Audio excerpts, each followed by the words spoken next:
everyone, welcome back to Life After Work. I'm Solomon, and today we're going to have, I don't know what kind of actual video this will be. I've been looking on YouTube here lately. I see people that have been posting for a while doing vlogs, talking about blogs, doing all kinds of different kind of things. I don't know about all that. All I know is I just do videos and post them. So I was thinking, what do I call this? Let's just call this things and stuff, or let's call it stuff and things, or stuff and such. There you go, stuff and such. This is going to be stuff and such.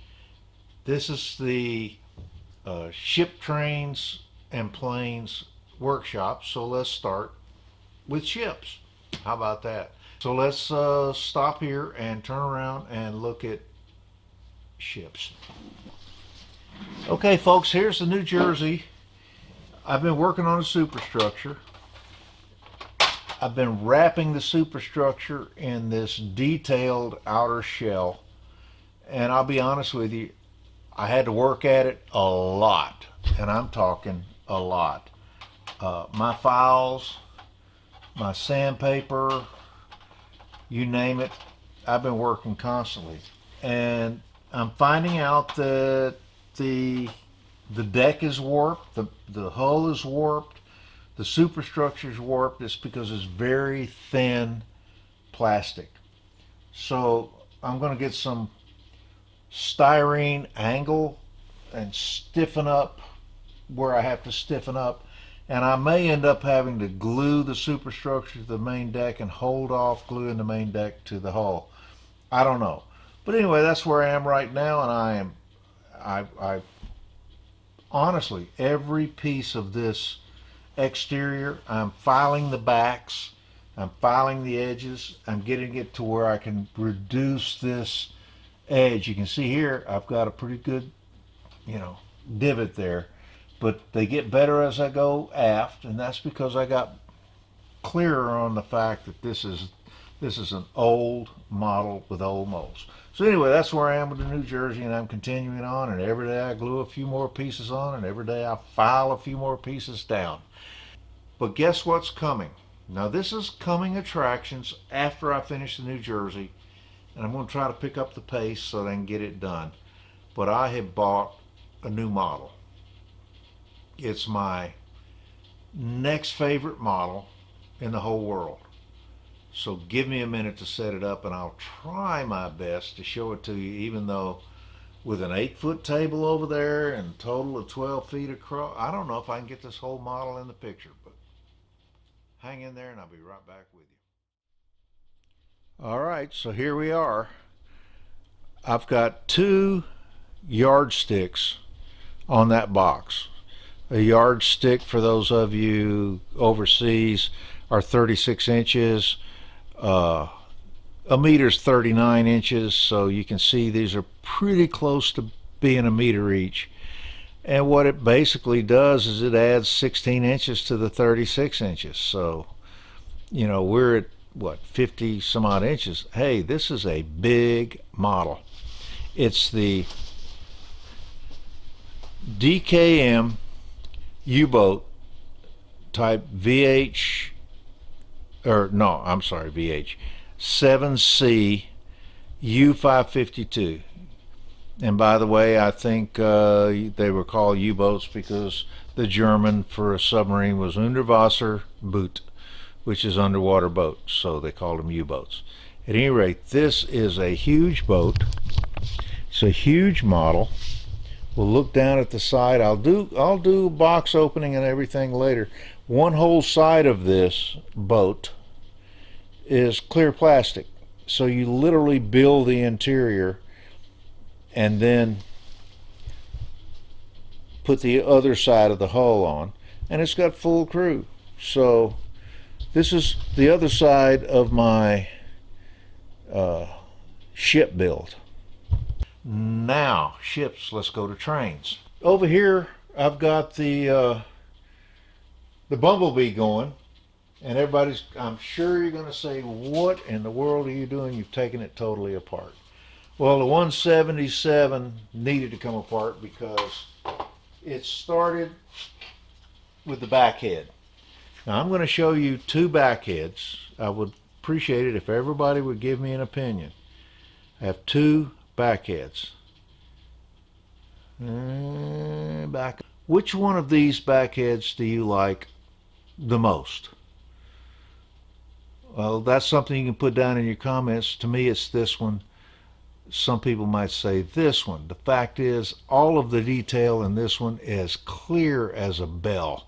You know why? Because Bachmann didn't paint it. This is just black plastic, and you get all of the mold injected pieces and parts. This one, same back head, but they painted it with a real thick black paint, and it literally obliterated a lot of the detail. So that kind of led me down a road. Number one, I'm going to grind on this one. I may use this one. I may take all the detail off. The sight glasses, the brakes, the firebox doors, all of this. I may take it all off, just grind it down, because I have found Ozark Miniatures, they sell complete back heads, but all the stuff that goes on it, the individual pieces, the sight glasses, everything in white metal. So I'm going to put some of that on order, and I've gone through here and found a lot of good aftermarket parts in the G scale. Now the nice thing about this, anyway, it says right up here, all G scales. Now, if you've looked at my scale presentation, you know there are numerous G scales. This also has 20.32, and it's got 1 to 22.5, as well as all other G scales. So I'll be ordering some aftermarket parts. I have taken this down, as you can see, all the way. And because of that bright, shiny back head that came off of this one, I went out and I bought some matte finish. I'm going to dull it down. I am really going to dull it down. This is going to, it's not going to shine. It's going to be plain plastic. And hopefully it will look better. Now, you'll notice the steam domes and the sand domes and all that are gone. Well, they're over here. I could not get, I got everything off reasonably well, but I could not get the sand dome off. I couldn't get the bell housing off. I mean, it's just really tough. So I went back to the freezer, guys. Guess what? They popped right off after the freezer, so I'm still not sure. I'm not going to sit here and make any wild claims, but it helped me get them off. So let's get back on the train here. My wife came in and opened the door, so that's just a fact of life. So basically what I have here is the boiler. Now why did I take it all apart? Well, I plan on coating all of this with a matte finish, because I do not like this high gloss. I showed you the back heads, these two back heads. One of them high gloss with a heavy coat of paint, the other one just black plastic so you can see all the details. I want to dull this black down a little. I know that may not be correct, but I'm going to do it.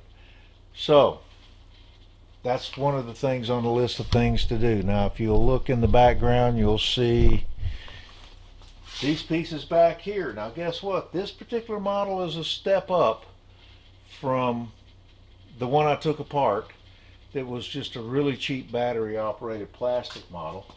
For instance, you can see the electrical generator that goes on top of the steam engine. It gets steam. The steam It gets steam. The steam comes out the stack. This is in two pieces. It's all plastic, all that. Well, if I zoom you in back here, and I'm trying to do this quickly so we're not going to do anything too detailed. If I zoom you in, this is that same steam generator that came off my model, plus the bell, plus the compressor for the brakes, and the steam dome and sand dome. Now, this is all die-cast metal on this particular model. So this is a level up. And what I'm trying to do is raise this to one more level up. So that's good to know. But even then, if you look at the dynamo, this dynamo is high gloss black paint. So I'm probably going to clean that paint off of there and do something a little less glossy and a little more modest. But that's to come. We'll see how that works. So all of this is just because I'm sitting here working my way through this model and deciding what I will and won't do. So anyway, that's ships and trains. Now, planes. Well, I haven't started one. I still have the B-29 Super Fortress up on the shelf. That's going to be on another day. I'm not ready to start that. But I have received today, and I'll turn around here and try to share with you a little bit. I did receive today some purchases, okay? Recent purchases. Well, it just came in the mail today. I got a 50-pack of clamps, and trust me, these clamps are going to be great for working on the New Jersey and anything else, but there's literally 50 of these little pinch clamps. I've been using my clothespins very effectively, and these were cheap, so I got them. Yeah, so there you have it. I also was able to get, and this was important, just some very inexpensive calipers.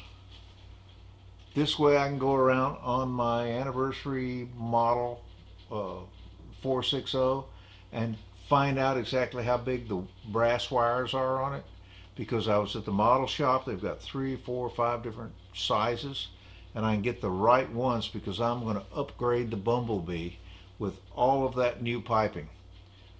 So that's going to work. And this is good enough. I mean, it's got inches and millimeters, and I work in both, so that works for me. I also got, and I don't know how this is going to work out, but I have a table-mounted microphone stand that works much the way as my light stands work, and I'm hoping to be able to get a little bit better sound, maybe get a pistol mic. Yeah, I'm working on all that. But this was cheap. I mean, so there you go. That's my, whatever you want to call it, just a quick roundup of events here at the Ships, Trains, and Planes Model Shop on the Life After Work channel. I'm Solomon. Glad you stopped by. And we've got some work to do. I mean, we got a lot of work to do. So, talk to you later. Bye.